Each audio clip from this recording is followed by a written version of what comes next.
Estamos aquí de Plaza de Mayo con un informe especial sobre los combatientes de Malvinas. Estos carteles significan una recreación. No muevas el micrófono, Nico, en serio, dale. Haz una pregunta en serio. Chabuchátela, ¿Venís siempre acá? ¿Venís siempre acá? Casi todos los días, sí. Es un lugar muy bueno para recrearse.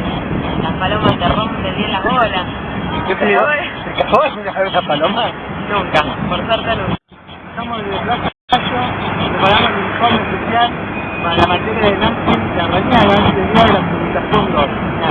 Este informe va a tratarse sobre la significación cultural del espacio físico que representa la Plaza de Mayo. Cómo se manejan los agentes sociales y las instituciones políticas. Ahora vamos a entrevistar